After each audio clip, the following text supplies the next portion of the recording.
Iya, baik. Shalom, selamat pagi anak-anak kelas 7. Kita akan lanjut dengan pelajaran berikut di mata pelajaran informatika kelas 7. Supaya semangat, anak semuanya sehat ya. Dan di rumah, tetap semangat mulai pelajaran ini.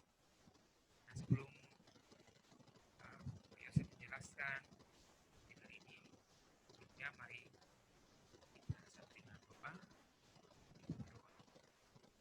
Di surga dalam nama Tuhan Yesus, menyerahkan proses sebagai pengajar kelas 7 secara khusus pelajaran kita ini melalui daring, menolong, memberkati perangkat yang kami gunakan, HP dan komputer, jaringan, Tuhan memberkati apa yang memberikan materi anak kelas 7 di rumah juga. Terima Tuhan di dalam nama Yesus, Tuhan, amin. Ya baik, anak kelas 7, hari ini kita akan lanjut ya.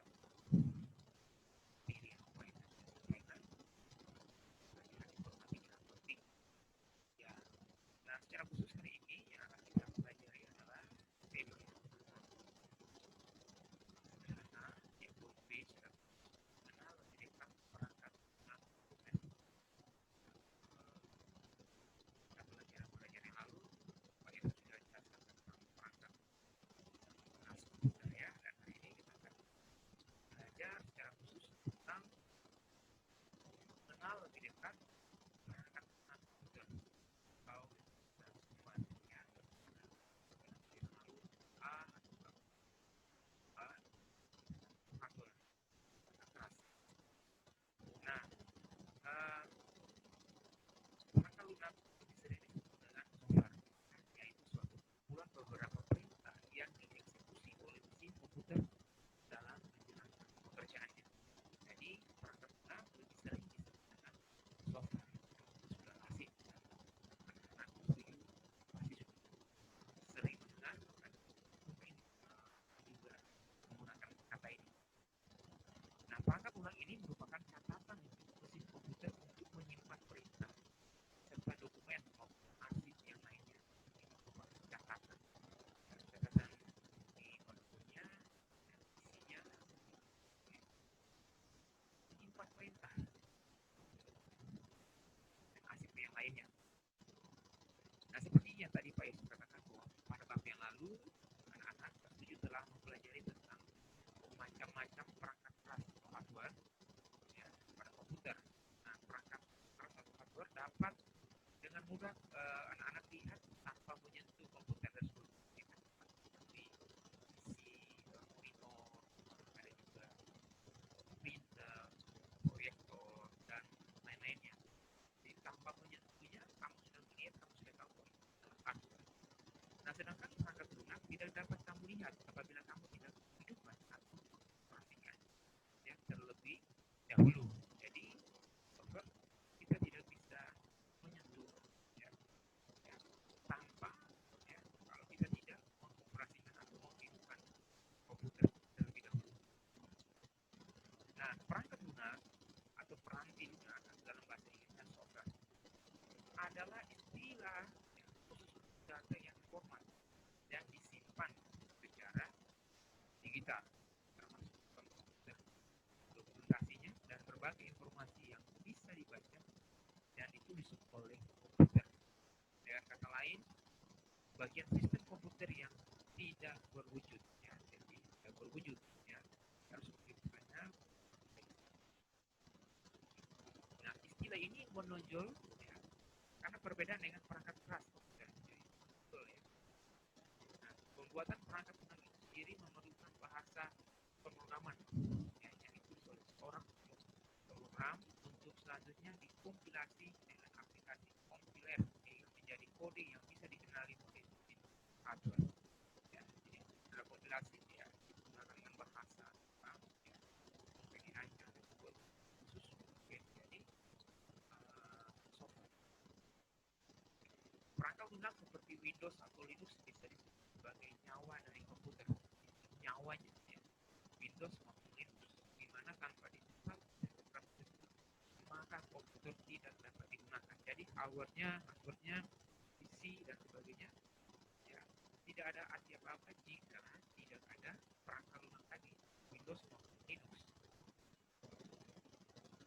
Perangkat lunak sistem operasi biasanya tersimpan di partisi C ya, sehingga saat komputer mengalami masalah partisi C yang terkena imbas ya, jadi biasanya kalau CPU atau laptop dan sebagainya mengalami kerusakan dan sebagainya lalu minta terulang, biasanya yang kena imbas adalah partisi C karena semuanya tersimpan di situ, softwarenya semuanya ada di situ. Jadi kalau anak-anak simpan data di C pasti akan hilang.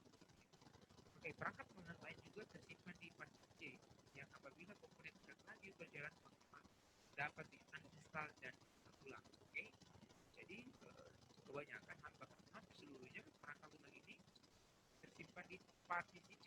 Ya. Nah, data-data lain lebih baik disimpan di partisi D sehingga saat software terkena virus atau tidak berjalan normal yang tidak berjalan normal kembali maka dapat diinstal ulang dan data penting dapat diselamatkan. Jadi tugas-tugas anak-anak di rumah apapun itu lebih baik ya simpan di data D, jangan di ya partisi C ya, simpanlah di partisi D. Oke, yang pertama yang akan kita pelajari adalah fungsi jenis dan fungsi perangkat lunak komputer. Oke, yang pertama apa? Yang kita akan bahas adalah jenis dan fungsi perangkat lunak komputer. Oke, kita akan lihat satu persatu. Yang pertama atau poin A, jenis perangkat lunak. Oke, jadi ada 3 jenis perangkat lunak yaitu sebagai berikut. Pertama, perangkat lunak sistem operasi atau disebut operation system. Ya, yaitu program yang ditulis untuk mengendalikan dan mengordinasikan kegiatan sistem komputer. Contoh perangkat lunak sistem atau operation system yaitu Windows tergantung mau Windows 7, 8, 9, 10 dan sebagainya. Ada Unix, ada Linux dan juga ada VMX2 ya, ada banyak ya. Oke. Nah, kita akan lihat poin A yang berikut adalah yang kedua adalah perangkat lunak bahasa atau language software ya. Perangkat lunak bahasa yaitu program yang digunakan untuk menerjemahkan instruksi-instruksi yang ditulis dalam bahasa pemrograman ke dalam bahasa mesin agar dimengerti oleh komputer. Contoh ya, bahasa lunak, perangkat lunak bahasa contohnya yaitu Visual Basic ya, DLP dan C++ itu ya, itu bahasa. Oke. Yang ketiga adalah perangkat lunak paket ya, atau apa? Package software ya. Perangkat lunak paket yaitu perangkat lunak yang dibuat oleh software house ya, yang berguna untuk menyelesaikan pekerjaan yang bersifat umum atau standar. Contoh ya, contohnya nih coba anak-anak perhatikan. Contoh perangkat lunak paket, contohnya yaitu Microsoft Word yang digunakan untuk membuat suatu dokumen dan Microsoft Excel yang digunakan untuk mengolah berupa angka-angka atau grafik. Jadi ini perangkat lunak paket. Microsoft Word untuk membuat suatu dokumen ya, dan Microsoft Excel untuk digunakan untuk mengolah angka-angka atau grafik. Oke ya, jadi itu adalah 3 jenis perangkat lunak. Yang pertama tadi ada perangkat lunak sistem atau operation system. Yang kedua perangkat lunak bahasa dengan contoh-contohnya. Lalu yang ketiga adalah perangkat lunak paket ya, dengan contohnya ada Microsoft Word atau Microsoft Excel. Yang berikut, yang poin B yang akan kita pelajari adalah fungsi perangkat lunak. Kira-kira apa saja ya fungsi dari perangkat lunak? Fungsi software perangkat lunak memiliki peran yang penting dalam berjalannya sistem komputer. Tentu memiliki fungsi-fungsi khusus yang dimiliki software. Fungsi-fungsi software tersebut antara lain sebagai berikut. Jadi ada jenis juga ada fungsi. Fungsinya apa saja? Yang pertama, ya, Software menyediakan fungsi dasar untuk kebutuhan komputer yang dapat dibagi menjadi sistem operasi atau sistem pendukung. Jadi dia mempunyai fungsi dasar untuk kebutuhan komputer, dapat dibagi menjadi sistem operasi atau sistem pendukung. Yang kedua, software sebagai penghubung antara software-software yang lain dengan hardware. Jadi software sebagai penghubung antara software-software yang lain dengan hardware. Jadi bukan hanya sebagai software ya biasa, tapi sebagai penghubung antara software yang satu dengan software yang lain, gitu ya. Dan juga dengan hardware. Nah, software berfungsi dalam mengatur berbagai hardware untuk bekerja secara bersama-sama. Ya. Jadi software ini membantu untuk mendukung PC dan juga untuk monitor, bahkan juga printer bekerja secara bersama-sama. Oke. Yang keempat, sebagai penerjemah terhadap software-software lain dalam setiap instruksi-instruksi ke dalam bahasa mesin sehingga dapat diterima oleh hardware. Jadi dia sebagai penerjemah, ya, software-software lain tadi ya supaya dapat instruksinya. Lalu yang kelima adalah mengidentifikasi program. Oke, jadi ini fungsi dari perangkat lunak. Ya, paling tidak ada 5 fungsi. Nanti anak-anak bisa perhatikan, bisa juga lihat bisa browsing, bisa cek apa saja yang paling apa namanya fungsinya, kita bisa lihat. Oke. Lalu yang kedua adalah macam-macam perangkat lunak. Yang pertama tadi kita sudah lihat jenis dan fungsi dari software. Sekarang kita akan lihat macam-macam perangkat lunak komputer. Nah, macam-macam perangkat lunak komputer yang pertama atau A adalah perangkat lunak berdasarkan sumber. Oke, jadi macam-macamnya adalah perangkat lunak berdasarkan sumber. Yang pertama, closed source ya, closed source. Nah, closed source adalah software yang source kodenya tidak dibuka untuk umum. Oke. Jadi perangkat lunak berdasarkan sumber yang pertama closed sources ya. Jadi source-nya itu kodenya tidak dibuka untuk umum. Sama pemilik kode yang closed source-nya bisa membagi source kodenya melalui lisensi, entah dengan gratis maupun berbayar ya, membayar ya. Contohnya sekarang yang lagi booming ya, lagi banyak digunakan adalah Zoom ya. Bisa ada yang gratis juga berbayar ya kan, nggak terbatas waktunya. Meskipun gratis, lisensi tersebut bisa membuat sebuah software tidak sepenuhnya open source. Ya, misalnya jika lisensi tersebut ada larangan untuk memodifikasi kode, maka software ini tidak open source. Jadi ada batasan ya yang dibuat oleh perangkat lunak ini. Nah, keunggulan closed source tidak kita ya, keunggulannya apa? Closed source ini, kita bisa mengetahui kode-kode pembuatan program itu. Ya. Umpamanya pembuatan atau software editing video ya, yang paling umum adalah Filmora. Itu ada kode-kode untuk sebelum masuk pada software itu. Nah, kalau sudah tahu kode atau struktur program tersebut, maka kita bisa mengedit program itu sesuai keinginan kita. Bisa jadi program yang berbayar menjadi gratis karena kita edit, ya. Itu kalau pemilik program atau memberikan kode-kode tersebut secara gratis, ya. Tadi umpamanya Filmora ya, dan sebagainya. Kebanyakan kalau saudara punya punya program yang bisa mengedit itu, bisa dipatenkan, jadi tidak perlu lagi diupdate ya. Oke. Nah, keuntungan dan kekurangan dari closed source ya. Keuntungan dan kekurangan. Baik, yang pertama kita akan lihat kelebihannya dulu ya. Dari closed source ini, Linux gratis ya, Linux gratis. Gratis di sini berarti tidak harus membeli lisensi.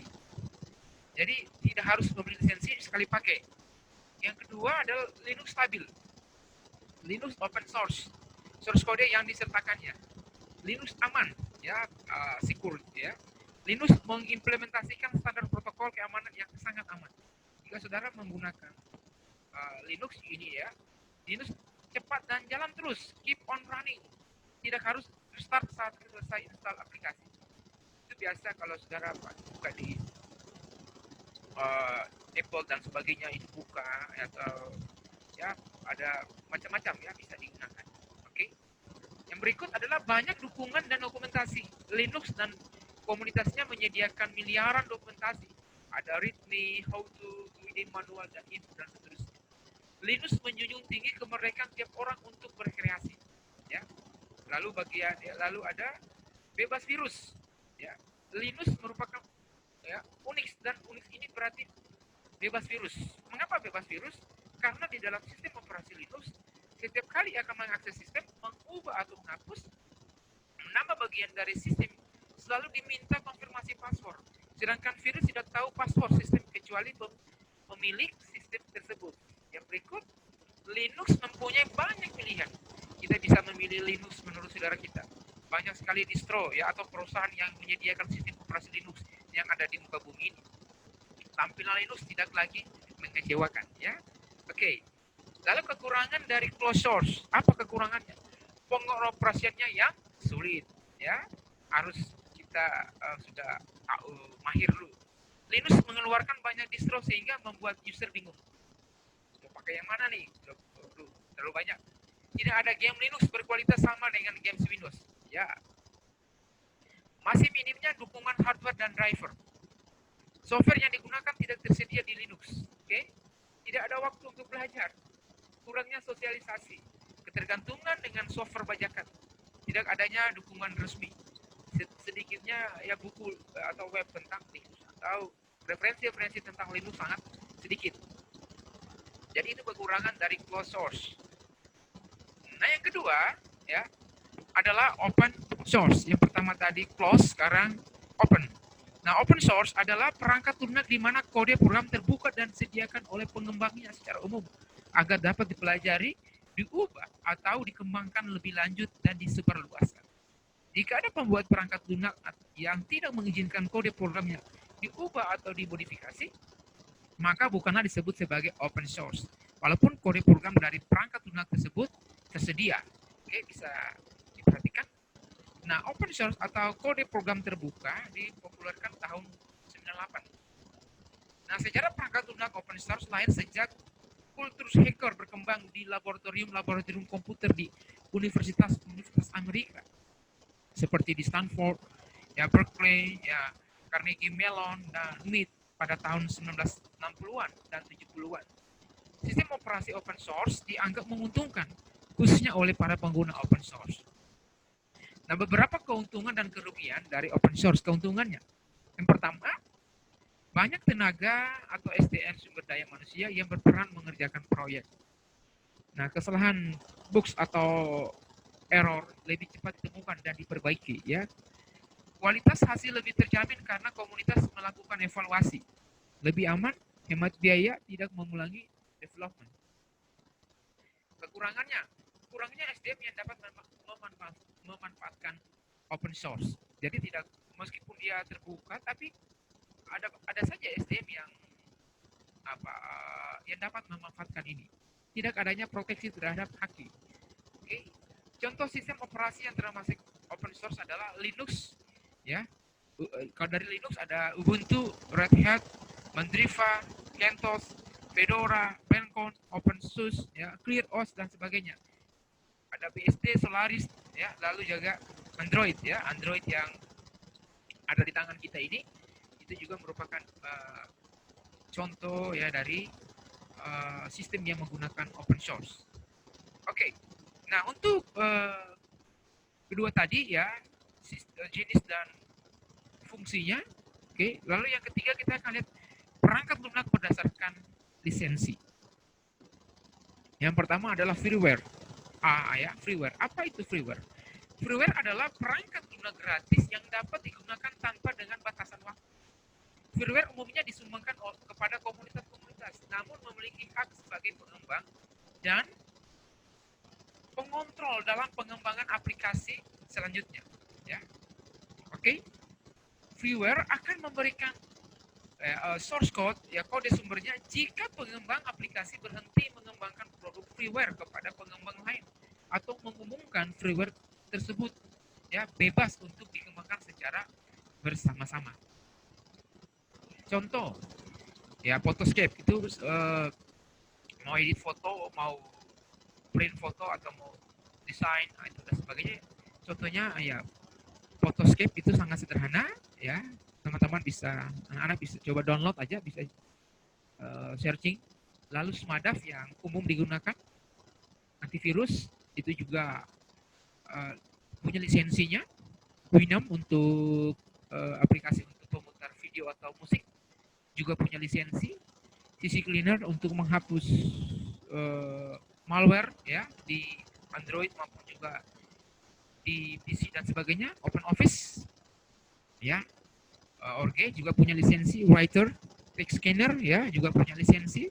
Sound Alarm, Freewell ya juga. Lalu dan Avira, Opera dan sebagainya itu mempunyai lisensi. Ya, jadi itu software ya berdasarkan lisensi. Yang kedua adalah shareware. Ya, tadi freeware, sekarang kita coba poin yang B, yang kedua atau shareware ya. Apa itu shareware? Shareware adalah perangkat lunak uji coba yang diberikan secara gratis dengan keterbatasan fitur-fitur tertentu seperti ketersediaan fungsi dan kenyamanan yang tidak dapat dimanfaatkan secara maksimal. Ya, kita akan lihat.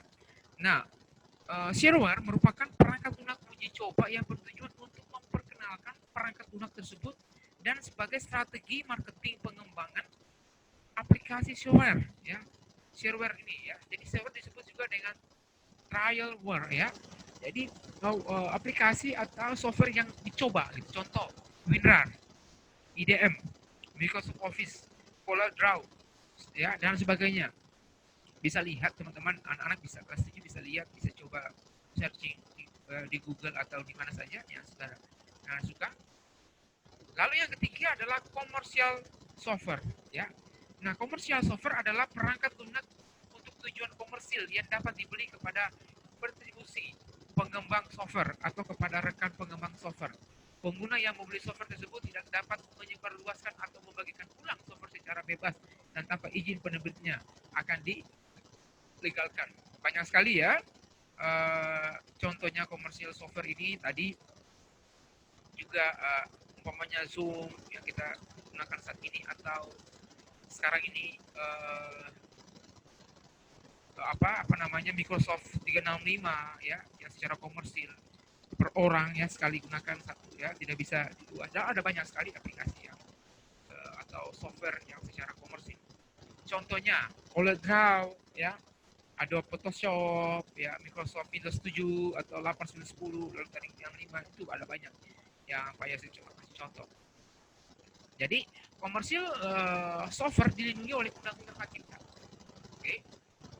Oke, lalu sekarang perangkat lunak berdasarkan perangkat ya. Tadi berdasarkan lisensi.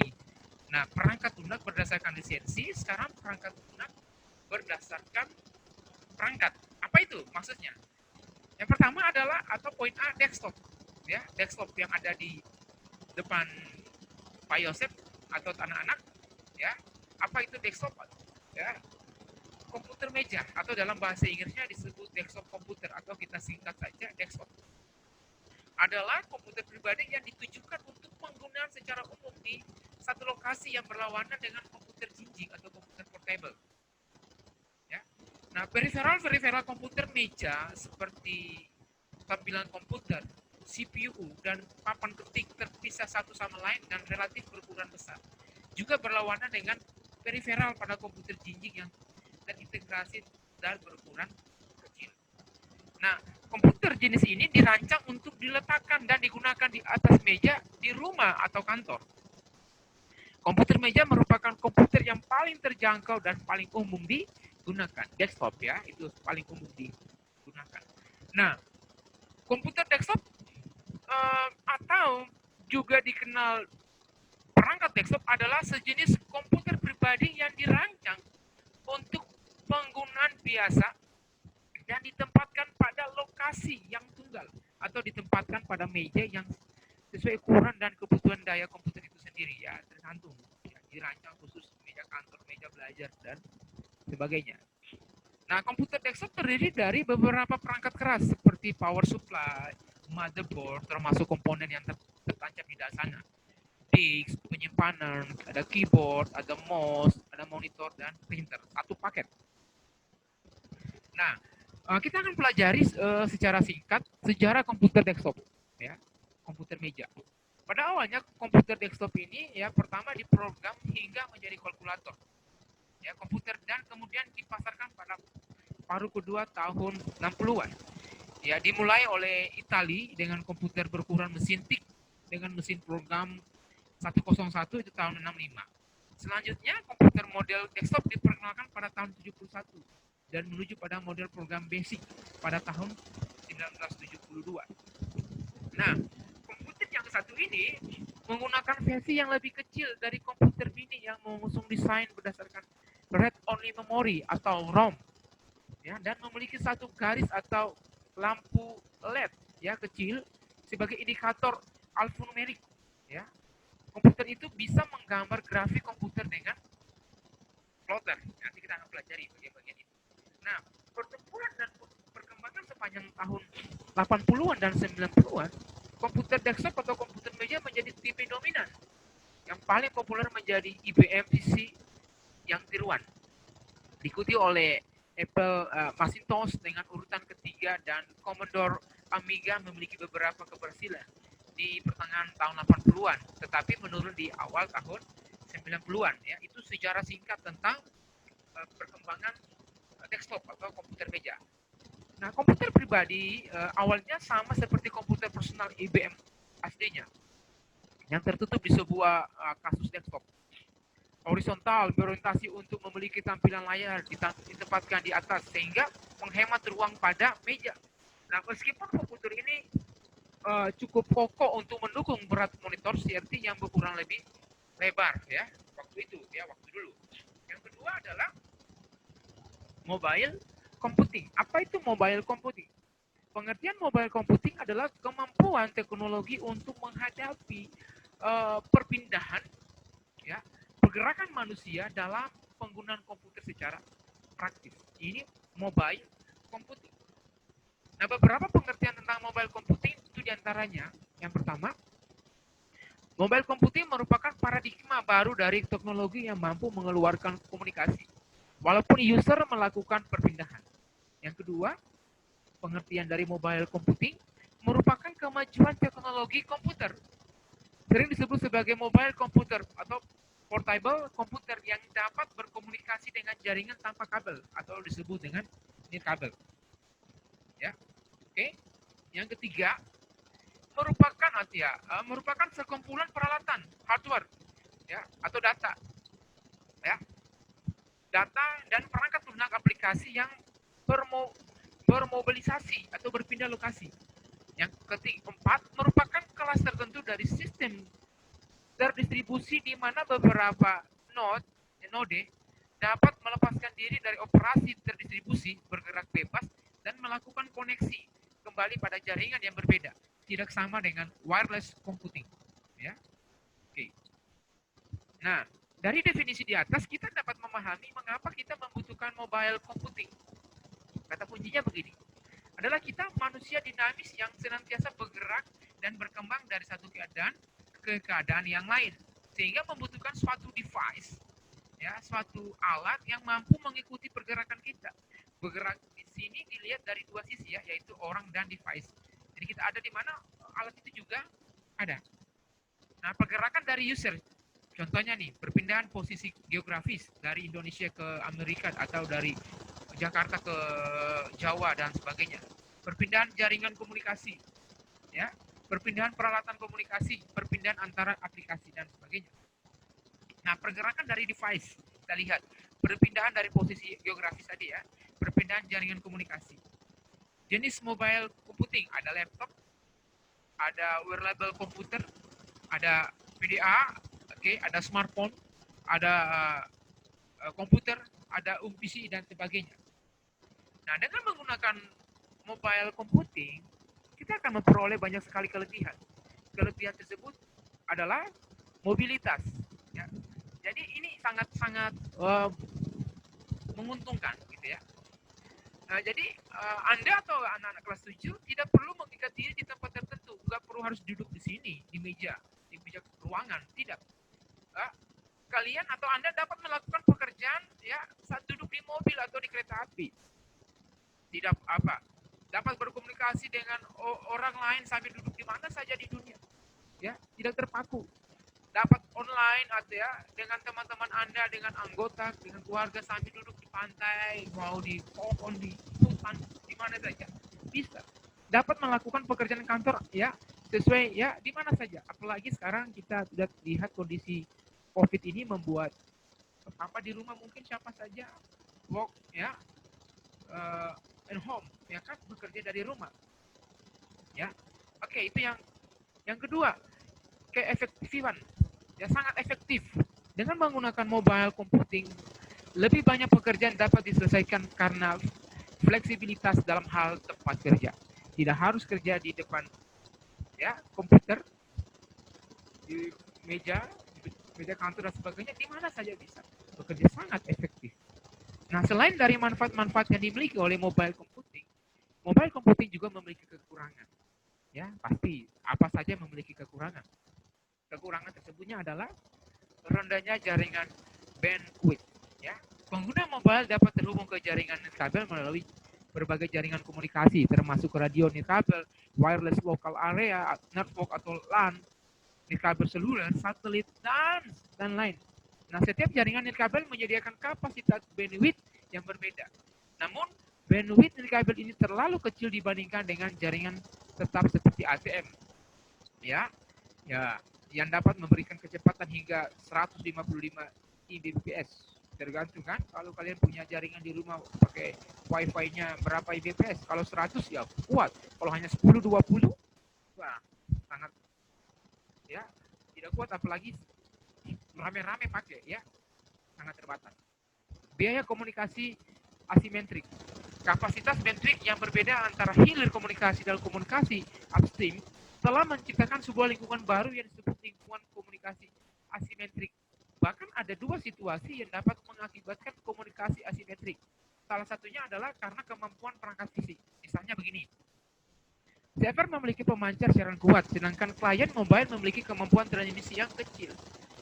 Ya, server memiliki pemancar yang kuat, tapi saudara punya mobile-nya, punya device-nya yang kecil, tidak mampu hidup. Sekarang umpamanya sudah 4G, ya, saudara punya device atau alatnya baru 3G atau bukan juga LTE apa, dan lebih kecil lagi dari itu, tidak mampu mendukung. Ya. Yang lain adalah karena pola aliran informasi dalam aplikasi. Misalnya, dalam situasi di mana jumlah server jauh lebih sedikit daripada jumlah klien, itu adalah asimetris karena tidak ada kapasitas yang cukup untuk menangani permintaan simultan dari beberapa klien. Ya, kliennya apa? Jadi tidak seimbang, gitu ya. Yang ketiga, koneksi yang lemah. Ya, koneksi yang lemah. Nah, pengguna mobile sering terputus jaringan. Hal ini mungkin terjadi karena beberapa alasan, termasuk kegagalan sinyal, jangkauan sinyal yang kurang jelas, area blank spot, dan penghematan daya. Nah, tetapi hal ini juga bisa menguntungkan karena modus aktif membutuhkan 1000 kali power lebih besar daripada perangkat dalam kondisi standby atau mode sleep. Sinyalnya radio kabel mungkin juga akan melemah karena jarak yang jauh dari sumber sinyal di mana pengguna bergerak. Jadi koneksi yang lemah mengganggu juga. Pasti dampaknya kepada seperti kita kuliah daring, kerja di rumah. Kalau sinyalnya kondisinya lemah, pastinya sangat terbatas. Yang keempat adalah konsumsi tenaga. Mobile computing sangat tergantung pada daya tahan baterai.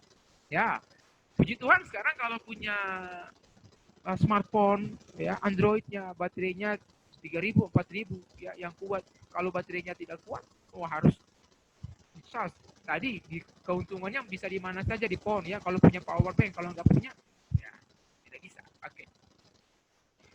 Yang berikut adalah cloud computing ya. Oke, cloud computing mungkin masih samar terdengar bagi orang awam. Tetapi keberadaan cloud computing di era digital ini sebenarnya telah terasa di tengah masyarakat dalam kehidupan sehari-hari, seperti penggunaan email dan juga media sosial ya. Kita punya kalau yang saudara biasa gunakan Google Drive ya, itu ya cloud computing. Jadi ini gambar peta konsep cloud computing. Jadi cloud computing ini saudara punya apa? Laptop, saudara punya smartphone, saudara punya ini, lalu networknya, tabletnya, database, mobile, server. Nah ini disimpan di sini, ya bisa sini cloud computingnya. Oke. Nah secara umum definisi cloud computing atau komputasi awan merupakan gabungan pemanfaatan teknologi komputer atau komputasi dalam suatu jaringan dengan pengembangan berbasis internet awan, ya, atau awan yang mempunyai fungsi untuk menjalankan komputer atau aplikasi melalui komputer-komputer yang terkoneksi pada waktu yang sama. Tetapi tak semua yang terkoneksi melalui internet menggunakan cloud computing. Bisa ya, jadi terserah. Nah, teknologi komputer berbasis sistem cloud ini merupakan sebuah teknologi yang menjadikan internet sebagai pusat server untuk mengelola data dan juga aplikasi pengguna. Teknologi ini mengizinkan para pengguna untuk menjalankan program tanpa instalasi dan mengizinkan pengguna untuk mengakses data pribadi mereka melalui komputer dengan akses internet, ya. Oke. Nah, coba kita lihat manfaat dari cloud computing, ya, serta penerapan dalam kehidupan sehari-hari. Itu anak-anak bisa lihat, ya, itu penerapannya atau manfaat, ya. Oke. Coba kita lihat. Setelah penjabaran definisi singkat di atas, tentu penggunaan teknologi dengan sistem cloud cukup mempermudah pengguna selain dalam hal efisiensi data, juga penghematan biaya. Ya. Oke, yang berikut. Nah, berikut manfaat-manfaat yang dapat dipetik lewat teknologi berbasis sistem cloud atau sistem awan. Kita lihat satu demi satu. Semua data tersimpan di server secara terpusat. Jadi umpamanya Android saudara, anak-anak, mungkin 8 giga, eksternal maupun internal. Internal 8, eksternal juga 8. Sedangkan butuh banyak ruang untuk menyimpan data. Nah, bisa kita gunakan seperti ini. Salah satu kegunaan teknologi cloud adalah memungkinkan pengguna untuk menyimpan data secara terpusat di satu server berdasarkan layanan yang disediakan oleh penyedia layanan cloud computing itu sendiri. Selain itu, pengguna juga tak perlu repot-repot lagi menyediakan infrastruktur sebagai data center, ya, media penyimpanan atau storage, ya, dan lain, karena telah tersedia secara virtual. Tadi Pak Yosef bilang Google Drive, tapi Google Drive yang free hanya 15 giga, bisa beli per bulan per tahun, ya, di Google. Yang kedua, keamanan data. Keamanan data pengguna dapat disimpan dengan aman lewat server yang disediakan oleh penyedia layanan cloud computing, seperti jaminan platform teknologi, jaminan ISO-nya, data pribadi, dan lain-lain. Lalu, fleksibilitas dan skalabilitas yang tinggi. Oke, ini manfaatnya, ya. Teknologi cloud menawarkan fleksibilitas dengan kemudahan data akses, ya. Kapan dan dimanapun kita berada, dengan catatan bahwa pengguna atau user terkoneksi dengan internet. Selain itu, pengguna dapat dengan mudah meningkatkan atau mengurangi kapasitas penyimpanan data tanpa perlu membeli peralatan tambahan seperti hard disk, ya. Hard disk cukup mahal, ya, 1 tera 500-an ke atas, ya, tergantung merek. Bahkan salah satu praktisi IT kenamaan dunia, mendiang Steve Jobs, mengatakan begini.